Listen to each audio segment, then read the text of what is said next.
We'll start you off with this morning. 5 years ago today, Rayshard Brooks was shot and killed by Atlanta police after a DUI stop escalated into a deadly struggle in the parking lot of a Wendy's on University Avenue. His death, caught on camera, sparked violent protests across the city. In 2022, the city of Atlanta agreed to a $1 million wrongful death lawsuit settlement with the Brooks family. Here now to talk more about the death of Rayshard Brooks is his widow, Tomika Miller. Good morning to you, Tomika. Good morning. Welcome to the show. Hey, we're so appreciative of you coming on the show to talk about this. We know that it's been at least 5 years. How is your family still coping and dealing with this death over the last 5 years? Actually, it still feels like the first day I first heard it. Things have been still rocky, but we're getting through. As my daughters get older, it's really hard for them to continue processing. They'll never see their dad again. Now, how old were your daughters when this took place?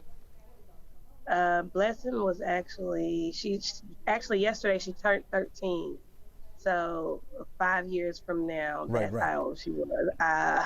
And I know, I understand. And how do you, for somebody out there who may be going through the same thing you go through, how do you deal with that? How do you talk to your kids about what took place? I get a lot of therapy and counseling. It's hard to deal with every day. It's hard to even talk about sometimes. I try to keep my phone away from my oldest daughter and electronics away from her so that she doesn't replay those events or see the tragedy that happened to her father. Yeah, I hate to try to take you back, but if we go back to that particular time, when this took place, all the emotion of the community getting involved, how did that make you feel?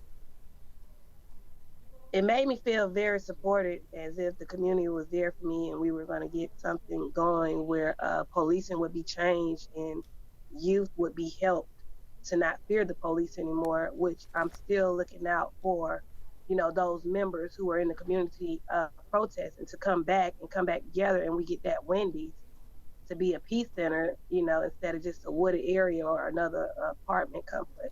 Yeah. The two officers that were charged, but the charges were dropped against them. When that happened, did that affect your view of the justice system at all? Of course it did. It really let me down. I was baffled. I didn't expect for the charges to be dropped or, him just walk away scot-free. Mm-hmm. Mm-hmm. What message would you give to leaders and law officials today about the incident? Let's not forget about this situation, and let's rise to the top and do what we promised the Brooks family, and that was to, get together, change the way policing would be, change the way the community would react to policing, and get that peace center built. Yeah. Have you been drawn to any advocacy work in the community as of late? Are you doing anything in that regard? Yeah, I actually work with the Astra Project and do a lot of different things. I go out to events where some of the family, we had a lot of different incidents go on with still a lot of police brutality, and I get together with those families with the Astra Project and different things, the organizations, and we just come together and support each other and still do things. I still do things. 2 years ago, I did a back to school drive and a Christmas drive. Mm-hmm. Mm-hmm. I'm still out in the community working. Yeah. Tell us about Rayshard. Tell us about how he lived, more so less about how he died, but how he lived. He lived his life free, just always protective of his family, working hard, trying to stay away from, the law enforcement. He never wanted to go back to jail because he wanted to be here for me and his kids to prove that he could be a better man than what he was. Yeah. What would he be saying today, given all that has happening, especially in that particular time of his death? What would he say today? Well, Chesley, I can't tell you what he'd say today because he's not here. Good point. Good point. The way things are today, what would you say? How are you feeling today, 5 years later after this?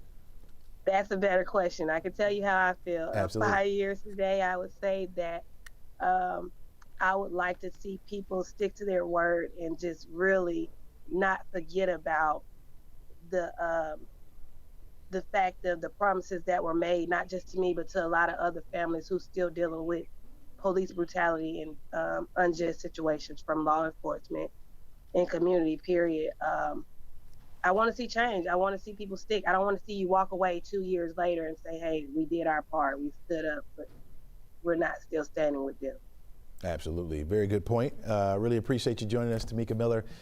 We are with you, so that you know that. Still praying for you and your family. 5 years later, certainly still feeling the impacts from that and raising your children. Best of wishes to you and your family. Thanks so much, Chesley. Thank you for joining us. All right.